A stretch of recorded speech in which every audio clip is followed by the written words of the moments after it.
Bonjour, très chers compatriotes. Les allés wabino Pierre Mike Molowai. Les lots de la situation, il y a République démocratique du Congo. Makambo ezole kanakati ya République démocratique du Congo. Pays Libanda, il y a République démocratique du Congo. Congo na yo, Congo nanga. Congo ya bisonyo soba congolais. Sans tarder, tokende la situation dans l'est de la République démocratique du Congo. Makambo ezandenge nini.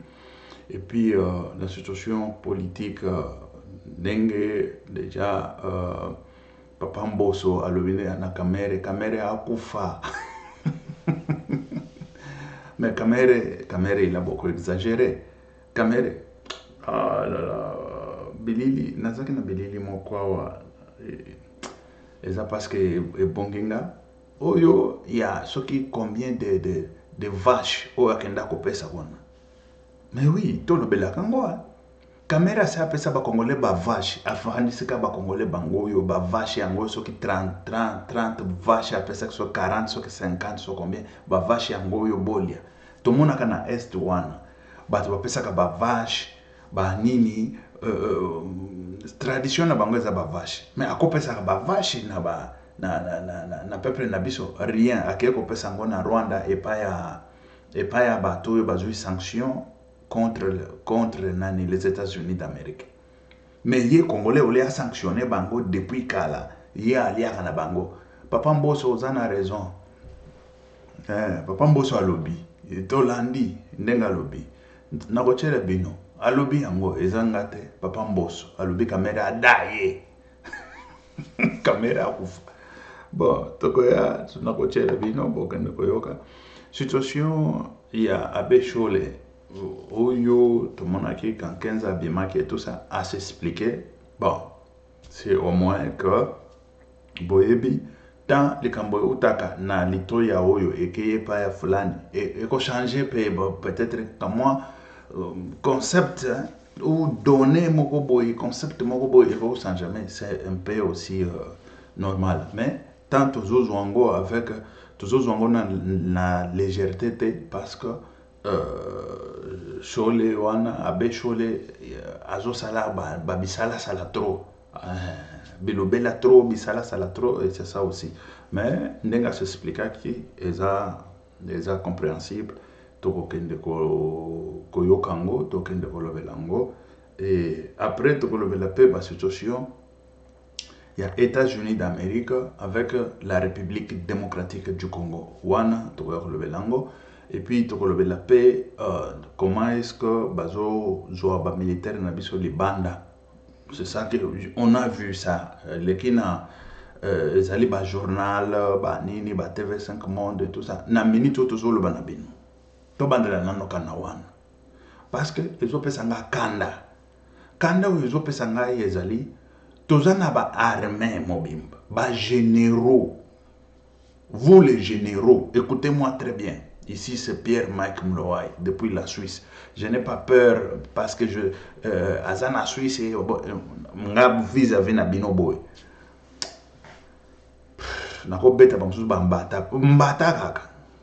Comment est-ce que botonda kaka na bateni boy, bozo tonda boy na bateni, na ba mituka, bozo tambola na ba mituka, ya cher, ba mituka, bosakani na Congo pendant longtemps. Ici, je dis pendant longtemps. Cela doit finir. Pour voir que nos militaires ne tiennent pas. Combat, quand on vous parle de combat, pourquoi vous êtes allé entrer dans l'armée? Armée, oui, bazooka na kokota, bazokota comme moi na kif. Pouvez-vous me dire, ce garçon-là, il a déjà été à la guerre. Mais envoyez ce monsieur-là à la guerre, nous voulons voir comment est-ce qu'il va aller au Bonda. Moi, Kifu, Kifu, général Kifu, à Kinshasa, il était dans l'armée, à patrouiller, patrouillage, bongo la bango ba makambo, accueilli na la police et tout ça. Dis-moi qu'il entre parce que son père est général, il est pas aillé, ba fongoli, ba porte, ba poste, ba nini, ba pesi général. Général a yebi ko beta munduki te. Ye munduki na yeza ko assassiner batu. Munduki ya kokende ko beta boy mungu na ye wana enemi ye wana. excusez, très chers compatriotes, à y éviter. Et ça, c'est quoi? Bon, toquer dans la politique le plus vite possible. Dans la politique, où ils en ont ça, le président Félix Antoine Tshisekedi Tshilombo a une coopération entre les États-Unis d'Amérique et la République démocratique du Congo. Ce n'est pas seulement pour le minerai. Écoutez, quand on parle pour le minerai, c'est vrai, il y a, vous allez voir les documentaires, ils ont moins bien, ils ont pas moins idée, mais un grand nombre de minerai, mais on cherche comment potomata. Tokomata na ndenge ya armement, na ndenge ya armée na biso pe, na ndenge ya misala, ko créer misala, na ndenge ya tokoma puissant. Mais ça, je vous dis. Parce que, bon, c'est ça que moi je n'arrive pas à comprendre. Il y a token de tout mon neti. Toka ko lebela pe situation ya Shadari, hein, moi parenthèse, nazo zonga na makambonga nazo loba. Shadari ba bengisa ki ye kuna ba to pe perdre ba kenda kuna ba bengisa bango po ba entendre bango na justice. Mais justice et entendre bango to éviter ba ko benga bango lisusu comment on ne sait pas encore. Mais il faut qu'on veille sur ba criminels wana, ce sont les mêmes criminels. PPRD, bazo kota kota kuna, tout M23, tout ça, c'est toujours PPRD, PPRD. Et quand il n'y a pas suivi, il y a un besoin laisser aller légèreté, bazo kene na bango kuna na nani et comme il match à foot, bazo kene kuna pas ba rebelle. Et comme match à foot ko, il y a que lelo naza ya Madrid lobby, naza ya Barcelone lobby, naza ya Paris Saint-Germain, nenge na lingi. Ça, il s'agit, il y a mort d'homme. Il s'agit à battre, les amakambo, babeng ça qui peut perdre, si ba preuve il faut qu'on kanga bango, ko tia bango na boloko. Et voilà, na kange nano parenthèse, wana soki to 8 ans to ko lever lango. To zonge nano na politique active. La politique active oyo ezokena na Salema. La politique active oyo ezokena na Salema ezali politique ya ka la République est se relever. Et se relever, pas seulement que na bango ko yibaka na kata ba gouvernement ba ka kosaka de n'importe quoi na kata gouvernement, cela doit changer. Et c'est maintenant, ça doit changer. Maintenant c'est tout le monde ko construire la République. Et pour construire la République, il faut diriger. Pour diriger, il faut quoi. Tant mibeko ezokoya, l'accomplissement mibeko salité au réseau na kata Kinshasa. Vous bozomo nango normal. Bofande kaka boy bozomo nango normal. Ministre environnement azomo nango normal. Ministre ya IBT tout travaux publics. Yé kutu azaka ni congolais te soki aza congolais yé moko azoloba il faut que tomber bon miko il faut pas considérer que biso n'était pas congolais tant azana na sommet ya république azoloba azana ba discours na sommet ya république on va te considérer. Tu sais combien de gens qui sont déjà arrivés là-bas comme ministre parmi les je ne sais pas si c'est 80 millions d'habitants. Quand on vous parle de 80 millions d'habitants, c'est alternance, hein? Dans l'alternance. Mais toi, tu es déjà arrivé là-bas, si c'est 5 fois, si c'est 50 000 fois. Avec quelle intelligence? Et tu es qui dans ta tête là? Et tu as quoi dans ta tête là? Et tu es qui toi? Et puis, pour le baquet, il faut pas considérer Kabiso comme un Congolais et tout ça. Dit. De n'importe quoi. Et voilà. Situation toujours dans la situation politique active. Dans la politique active, Félix Antoine Tshisekedi Tshilombo, il cherche comment travailler pourvu que la République puisse aller de l'avant. La République puisse aller de l'avant. Ezali, mutu na mutu, na kata ministère na ye, azali na makoki ya kosala oyo, eza mosala na ye. Et ça, ministre ya urbanisation, aouti kolobango, kuna epa ya tambo Eliezer, tolandi yango, alobi, ici, mutu na mutu, asala oyo eza na makoki na ye, de façon que mosala ekende liboso. Bon, le président de la République n'est pas magicien pour pouvoir travailler ba misala nyonso. Mais non. C'est-à-dire, mutu na fonction oyo afande. Azo sala msala na ye. Neti ou tout mon qui Mbemba accueilli, a mobilisé et tout ça. C'est ça. C'est-à-dire que fait sans que Baïbi ne pas président de la République, fais ton boulot, fais ton travail. Fais quand il faut faire. Agis quand il faut agir. Déplace-toi quand il faut se déplacer. Et ça, il faut se déplacer. Moyibi et c'est Kangaye. Alingia kende soki Maroc, azwingulu pa batu, avion plein, bakei nambongo à l'État. Cameroun, okanda kusala nini na Maroc. Naba député. Toyebi kutute. Cameroun, yo, non, babiloko lulenga wanate. C'est ce qui veut dire, il faut travailler sans compter que le président est là. Mais non. Fais-toi, c'est toi le président ministère Nayo. C'est toi le président ministère Nayo. Parce que le ministère Nayo, il faut. Bosalaka. Oyo bokutanaka. Chaque vendredi ou an. Il faut complémentarité ezalaka. Complémentarité, ce qui veut dire, par exemple, toujours le Bamakambo, il y a urbanisation. Mais il y a urbanisation. Quand on parle, il y a assainissement. Parce que assainissement, il y a urbanisation. Parce que urbanisation, quand on parle d'urbanisation ou assainissement, tout le monde gestion des déchets. Gestion des déchets, nous avons des types de gestion des déchets. Nous avons les déchets d'urbanisation et les déchets industriels. Vous comprenez?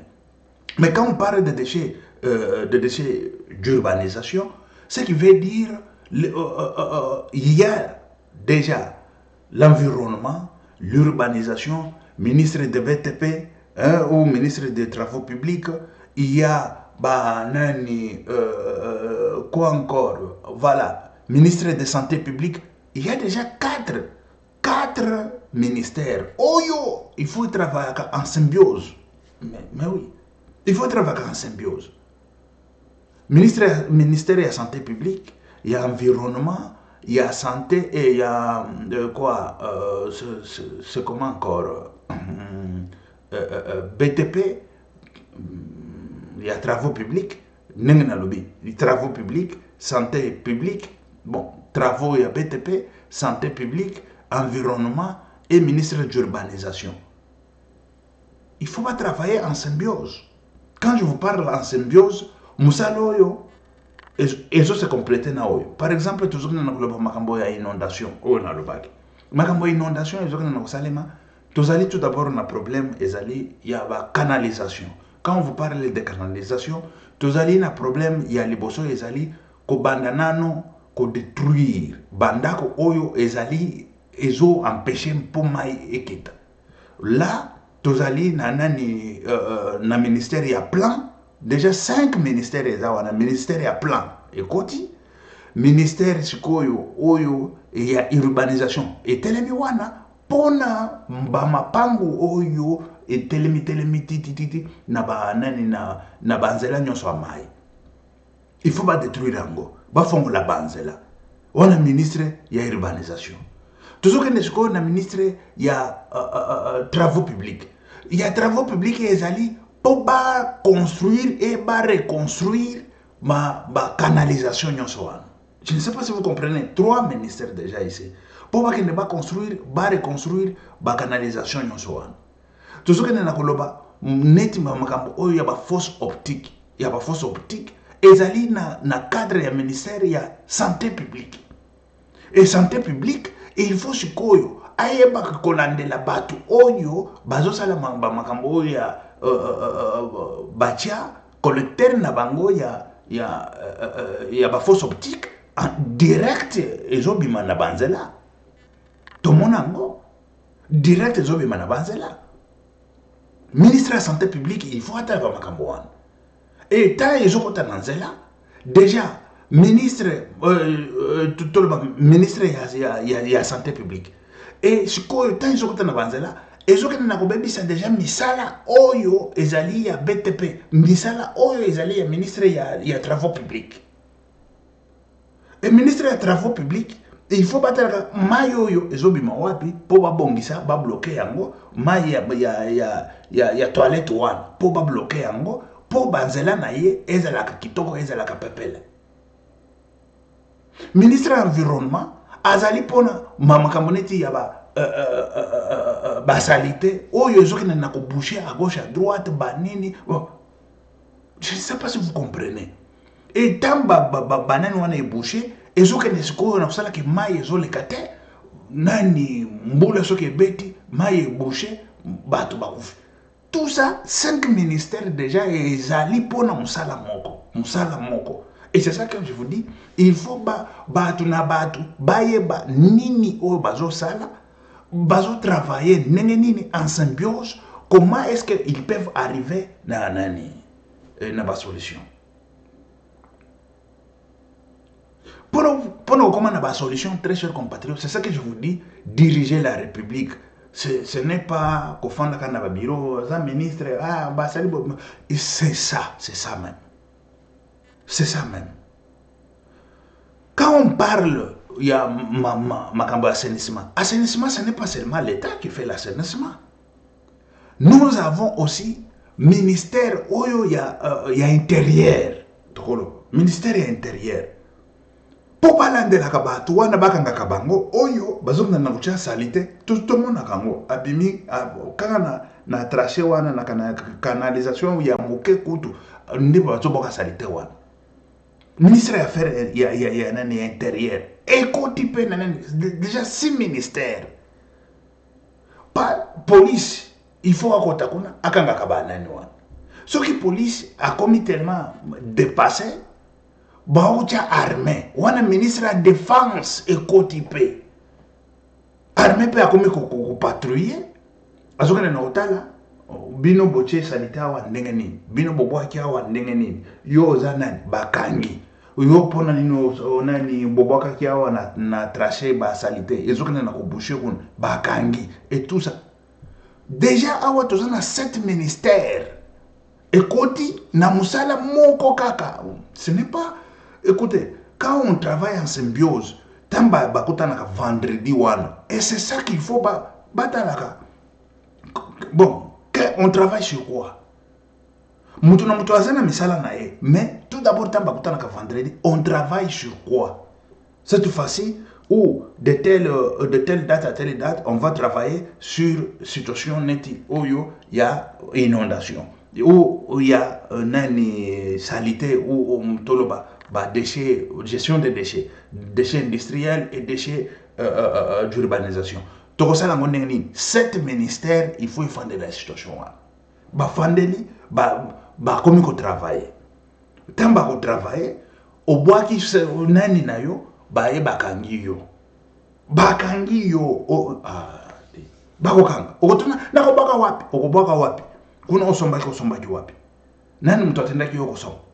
Na poche que ndoko boka ngona na poubelle chez yo.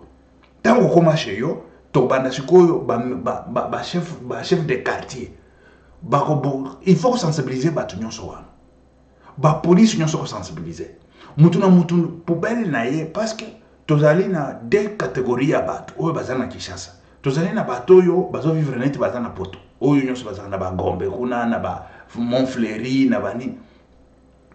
Il faut que comment est-ce que cause à la bâtie salité et puis qu'on y a évacuer salité. Mais bafuta kam pas pour la salité. Un pas wana yango ko pesa misala na bato ba banda ko ya ko salité ko somba ba carburant ko somba ba mituka oyo ya kolongola ba salité. C'est comme ça que les gens s'organisent. Mais les gens ne s'organisent rien. Ne s'organisent pas. Ezakaka gouvernement gouvernement mais c'est comment on peut nakola ki sabino awa nako bimisa bino basaché ça ce n'est pas la France, ça c'est la Suisse. C'est la Suisse. Chaque canton ou chaque province est indépendant na makambo nango ya salité, gestion en salité ko sakana nango awate. Et gestion en salité na uta kusomba il y a 28 sacs. C'est 26 ou 25 sacs. Et ça, jaune boy. Nous sommes presque 28 euros. 28 euros. Vous vous imaginez que sac oyo, na France, c'est centime. Mais à 28 euros. 28 euros, c'est-à-dire que taxe, nous sommes na kati, bloc, nous sommes na kati. Sac yango moko ko somba na centime. Mais Ce qui est comme que sac moko au comme que sommes on a ba 1 euro, ce qui veut dire bambongo et belenyo swana et qu'il faut carburant, ko futa bato yo bakozwa bako évacuer salité, babisika oyo bako kende ko incinérer sa salité et tout ça, on paye tout ça. Ça se paye, ça ne se fait pas gratuitement. Ça ne se fait pas gratuitement. Et ça, bamapango wana, kendo futela ngoa, kendo futela na mon fleury. Tu sais ça combien? Bato nyonso bafutela na Montfleury, bafana na Montfleury, beaucoup ebisanga ke bafutaka combien?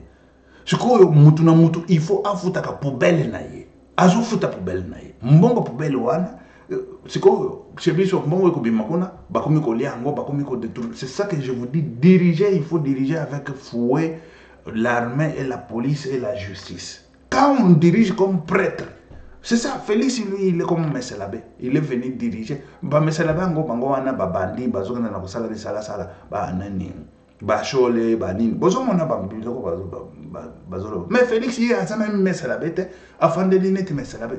Peuple, il faut wana izana ndenga ko battre la peuple. Pour na santé na ye. Boyebi combien ya bana ba kufaka na malaria? Combien ya bato bazo kufa tokundi combien? Na makambo ya inondation et tokokunda encore davantage ce qui te tire attention te na sina loba situation yo ke tokokunda même 1 million ya bato na Kinshasa wana mbule beti bosutuka ka 1 million ba Brazzaville pe kuna ya yepe makambo na lobaka na kozongela kango na banda ko loba babiloko oyo. Je le disais aujourd'hui botala na se combien ya bato bazanase. Il faut les lots déjà tobanda kozoba précaution. Les lots tobanda déjà ko travailler sur ça. Les lots tobanda déjà ko kanisaka comment est-ce que toko tonga mbo parce que ba terrain ezali o toko sali lango ba canalisation. Mais ba terrain nyonso wana vendu et pas bato. Na ba terrain ya l'état bateka. Banzela nyonso ya ba chemin de fer batonga banda ko tina ba na ba chemin de fer batonga. Nga Mike Mloa kuna batu ba banda kolela mais ezana bamso ba kosepela parce que tambo kolela ozolela parce que osali ba bozo na yo batu ba kufaka oyo otongiti na chemin de fer otongi banda ba terrain ya bana ya ba basket botongi ba stade o ya bana mike o botongi bon c'est comment ça? Banzete ezalaka te. Ministre de l'urbanisation avait raison. Bobi sanga na Kinshasa lelo banzete ezawapi. Ozotamula na Kinshasa boye nzete ezate. Mais olingi ke o vivre bien, o respirer, o respirer ngo o respirer ndenge nini ko vivre ndenge nini. Il faut qu'on détruire bandako. Il faut détruire. Et ça na bandako musubo détruire même ce qui ke batongi ngo na ndenge ya fo. Indemnisation est cause à la tête. Mais bah, on a norme, bah, on peut indemniser pour Bossalanzela, Bossasukneni. Mais bah, tout le monde basali ba buzo ba. Il faut tout construire la République, tout construire nani Kinshasa. Kinshasa pour construire yango, pour mona même makambo ya ba érosion et ko diminuer parce que des érosions tal. Botala côté monga fulawa. Côté nyonso ya nani au moins bato yo baza ba côté nyonso yo ekeiti neti bozoki na aéroport kokende bandundu et tout ça wana ça va un peu parce que bangomba eza mike et tout ça mais bakoto ya monga ful il faut tirer attention, il faut tirer attention mingi. Bon ba makambo neti ya gestion des déchets babisika ko boka ba déchets ezali considéré, il y a beaucoup de pays où ils sont un peu plus développés que la République démocratique du Congo. Baza même na ba méthode wana considéré. Mais considéré banane ba déchets eza nango eloko pamba. Et ko sale manango na lombango. Mais quand on n'a pas encore cette technologie, c'est une petite technologie zaka ba four ba na banane ekote na four ou batumbi, ekote na four ou batumbi. Et c'est ça. Mais le grand problème est il faut qu'on gère banani basalité na biso. Et nengeni na ko gérer ango, il y a beaucoup de méthodes où to ko sala na kati ya République démocratique du Congo où il cause la que bon, je ne peux pas tout dévoiler ici parce que bango bafandi gouverneur qui se wana fandi à landaka Mike. Aba lobby canalisation, akaya saliye canalisation boy.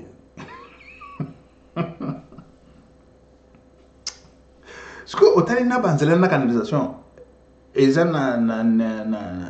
na profondeur ya naseko na sikoyo mai eko mata eko kita eko sala nene mai avant même basisa kotonga ozokuta déjà ba canalisation nyonso wana etonda bazelo banani c'est normal il a fallu etonda bazelo parce que mai ezochola te canalisation bosali mai ezochola te et c'est ça gouverneur oyo azawana et c'est ça, il faut gérer la République. Et ça, ils ont un cadre de santé. Quand on parle de santé, un cadre de sécurité. C'est la sécurité. Parce que quand il y a des morts, il y a la pluie, il y a des morts. Mais pour sauver des morts, c'est ça qu'on appelle la sécurité. On ne parle pas seulement de la sécurité, il y a Est, il y a Nani, tout ça. Mais il faut travailler, il faut se mettre au boulot. Et c'est ça. La situation, il y a un très cher compatriote. Il y a travailler en symbiose, mais avec l'objectif. Quel est l'objectif et tout ça? Parce que Babyloko et Beleo Batongi na Kishasa Banzale Beleo Bazotong. Ça va, Nasina Lobango, Nazozongene les sous. Et Belé Kokufa, avant même Félix a assez sa mandat. Et Belé Kokufa. C'est vrai que Namoni et Belé Bazotia ne béton. Même béton armé, Nakatia Mai. Au moins que mito tambola kawana te béton armé na kati ya mai mito kezo tambola wana ekokufa mbango parce que sima basala sima te po efana na kati ya mai nani zokende na kotambola likolo mais non et yango nazomona ba misala lolengo wana na kati ya République démocratique du Congo ozomona béton batie mais ozotala lobi mais bisiko oyo soki mbola ebeti une fois, deux, trois fois, maïe au Kendoape. Mais va salper la canalisation, mon coboye. Au tali la canalisation, le vie. Oh, yo canalisation, et comme ma maïe wapi. Et comme ma maïe wapi. Et c'est ça qui se passe en République démocratique du Congo. 90% ya misala, et ça bongo. 90%. Et ça, avec le gouverneur qui est là. Canalisation, c'est ça? C'est ce que tu fais? Monsieur le gouverneur.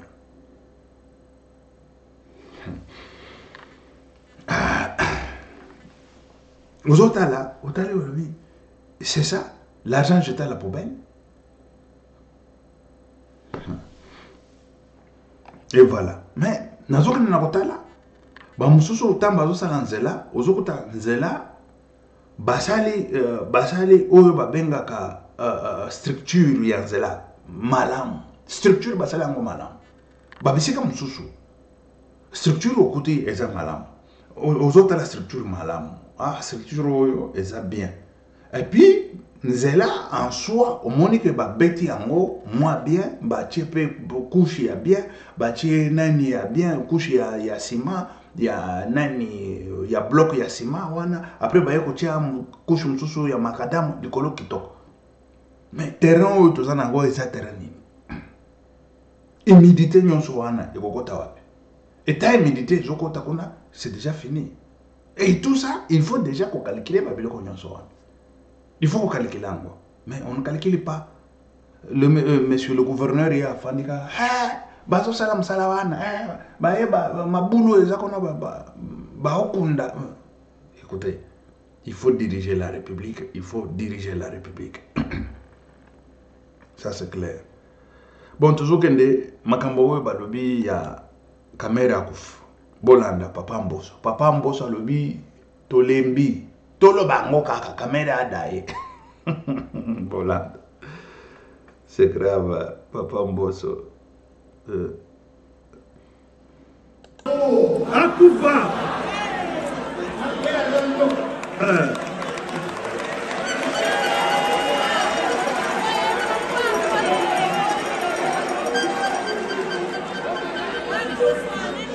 De Haut-Gagné.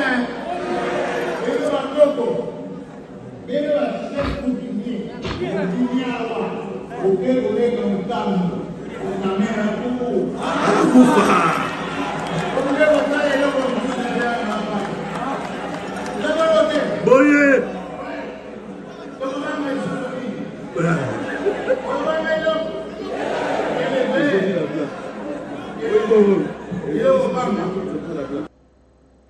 Bolandi papa mbos.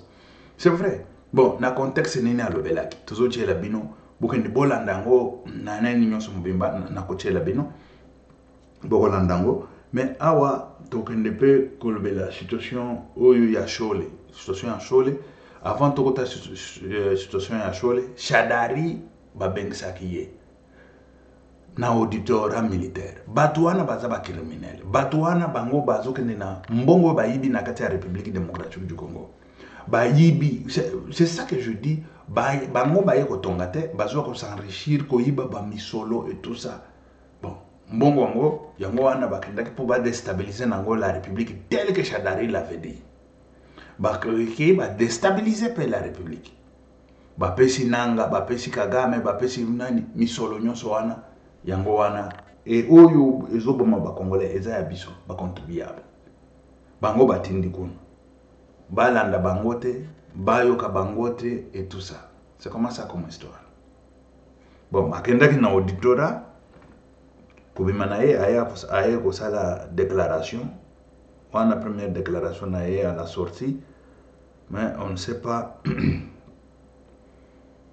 bakobengisa bango lisusu ou nanote et c'est comment voilà bazoya na bato ebele pona koya ko oyo kaka ko entraver la justice bato wana liboso na nani ya justice wana bazozela nini po babangisa ba juge tolanda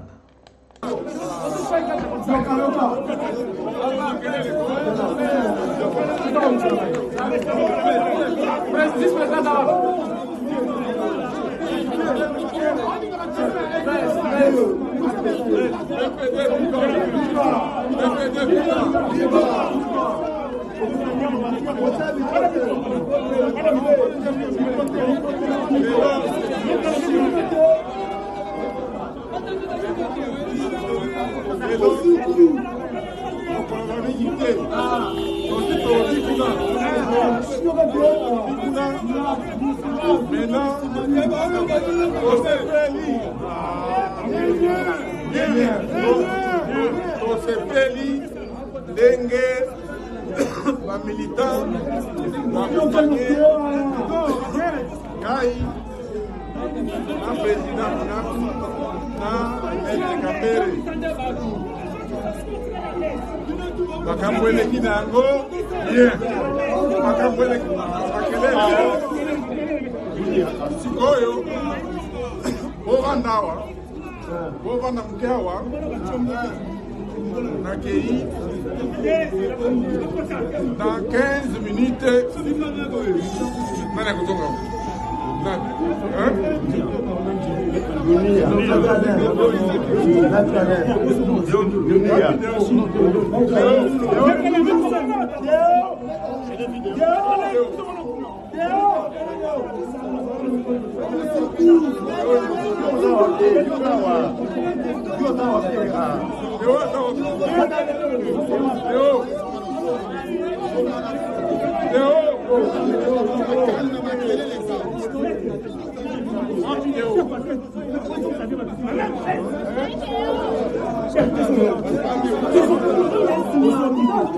Voilà. Yoki bango pomoni bango désordre même pour nous communiquer désordre bango bazaba to désordre le lengowana ko gérer la république désordre ko ibaka misolo la république et kendaka libosote toujours comme ça désordre na désordre toujours kende boyoka papa mboso o tolobaki nazo chela bino intégralité na contexte nini alobelaki ke Kamere akufa alobi Kamere Kagame akufa na Kamere pe akufa tolanda Akufa.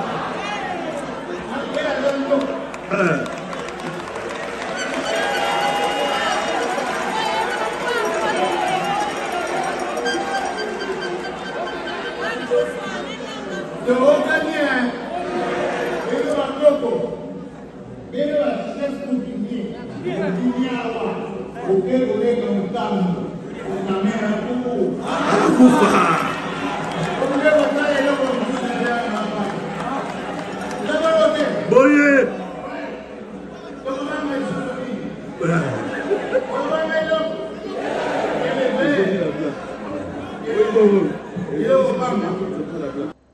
Tobatila armée. Wazalendo.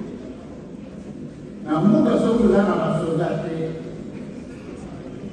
eza malamu. Na muka soki oza na bapolisier te eza malamu.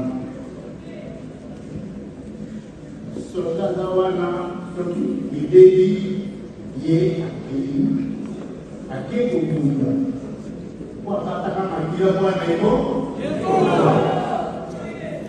ake kobunda abatela ekolo. Policier de Aïmino Waposa. Bisous ma peuple de Aïmino Waposa. Quand on mot est dans la passe.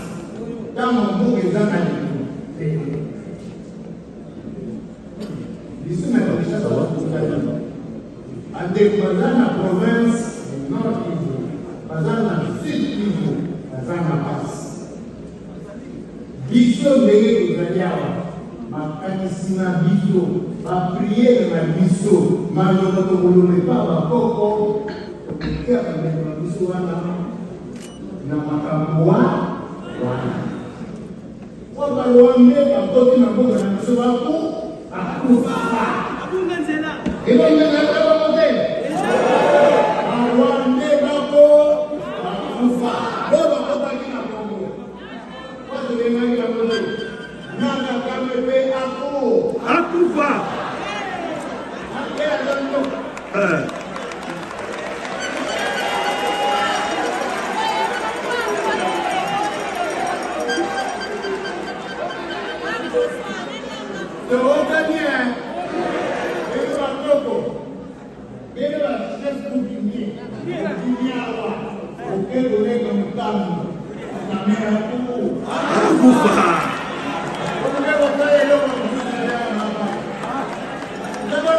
Boye.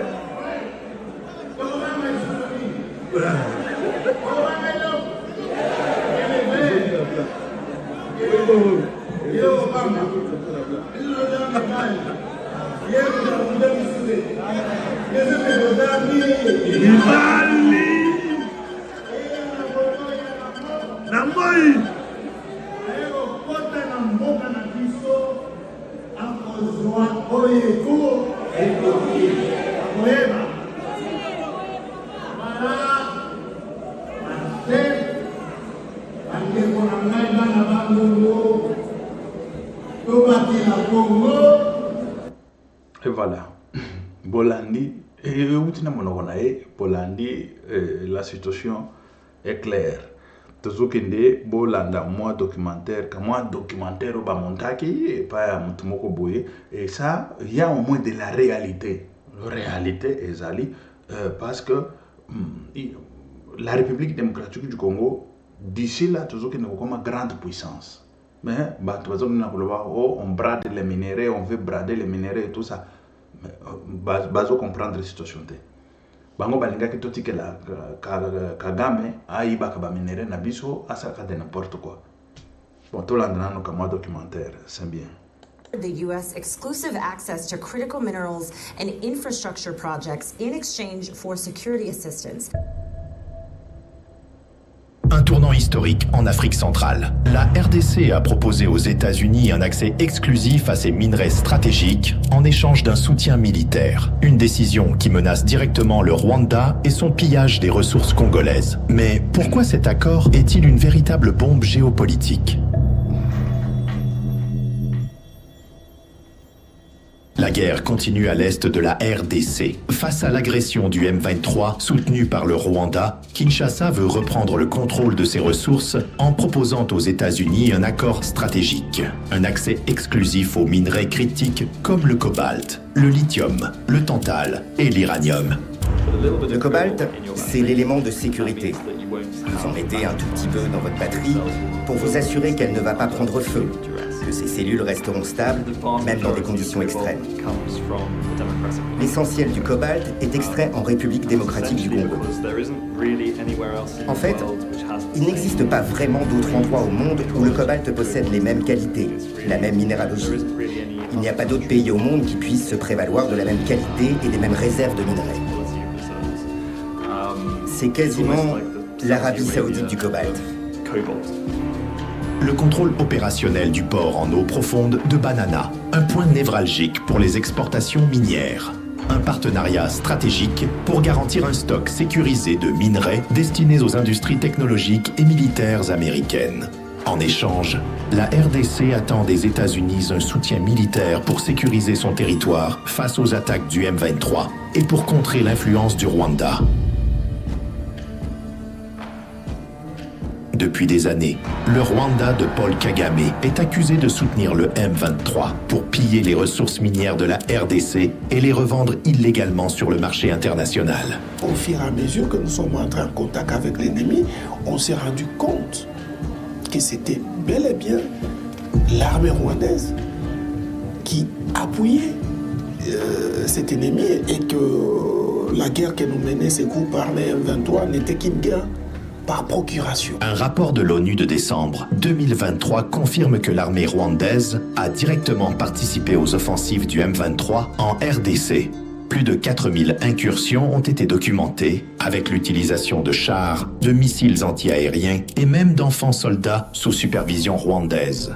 Washington a récemment sanctionné 2 figures clés du régime rwandais, James Kabarebe,